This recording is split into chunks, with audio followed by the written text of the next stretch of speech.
Muito bom dia, queridos. É um enorme prazer poder estar aqui com vocês mais uma vez para poder trazer uma palavra de esperança para o teu coração.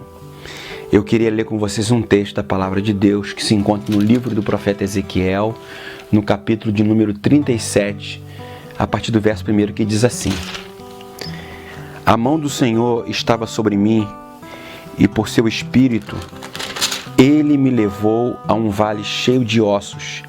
Ele me levou de um lado para o outro e pude ver que era enorme o número de ossos no vale e que os ossos estavam muito secos.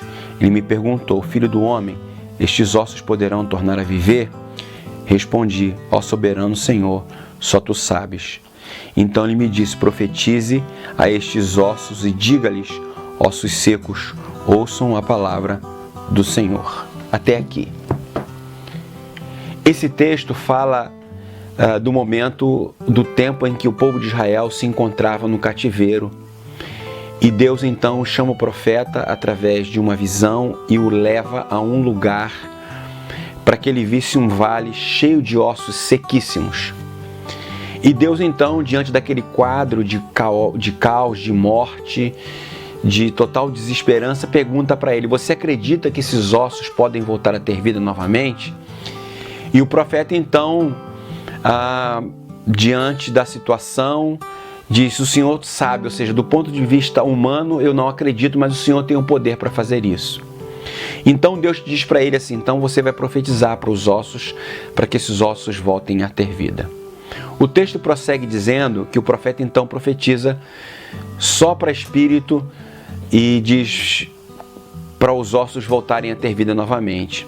Diz o texto então que aqueles ossos que antes estavam secos, sem vida alguma, começam a voltar a ter tendões, depois passam a ter carne, pele, e aqueles ossos se transformam num exército numeroso de pessoas.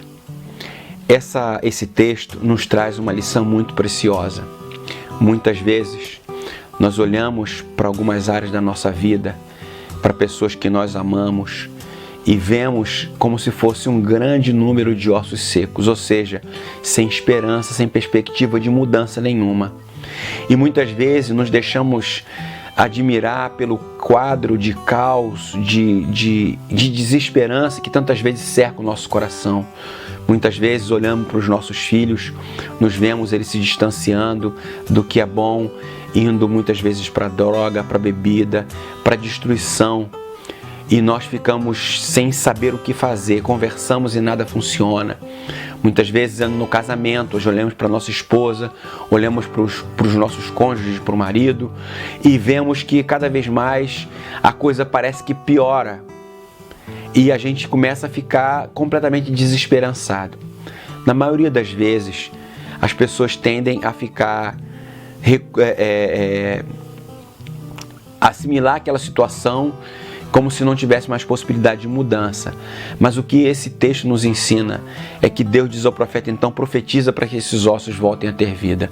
Ou seja, você precisa olhar para o quadro da tua casa, para o quadro que te cerca de caos, de desesperança, e começar a trazer palavra de esperança diante dessa situação. Comece a orar pelo seu filho, pela sua esposa, pelo seu marido. Comece a olhar para essa situação que você não consegue ver esperança e fala para essa situação vai mudar. Senhor, eu profetizo que meu filho vai voltar para o caminho correto. Eu profetizo, Senhor, que o meu esposo vai acordar para essa situação que tem distanciado ele do nosso relacionamento. Eu queria nesse momento que você, assim como o profeta Ezequiel, não se deixasse impressionar pelo quadro caótico que cerca a tua vida, mas que você comece a trazer uma palavra de Deus profetizando para esse quadro de caos. E você, assim como o profeta, vai começar a ver as mudanças acontecerem. Eu queria que você acreditasse nisso. Essa palavra não nos foi deixada apenas para nos contar um testemunho, mas para dizer que nós, pela fé, podemos viver a mesma realidade. Portanto, querido, querida, o que eu gostaria de dizer para você é que você começasse hoje a exercitar, trazer uma palavra de vitória, uma palavra de esperança, uma palavra de transformação para o quadro de desespero que tem tomado conta da tua vida. Deus não tem nos dado espírito de covardia, mas de poder, de autoridade e de moderação e amor, para que a gente possa, de fato, não nos encolhermos diante das dificuldades, mas agirmos pela fé. Que Deus te abençoe, que essa palavra possa revigorar o teu coração e que você possa saber que não há situação tão difícil que Deus não possa reverter, se nós de fato crermos no seu nome. Que Jesus te abençoe. Tenham todos um ótimo dia.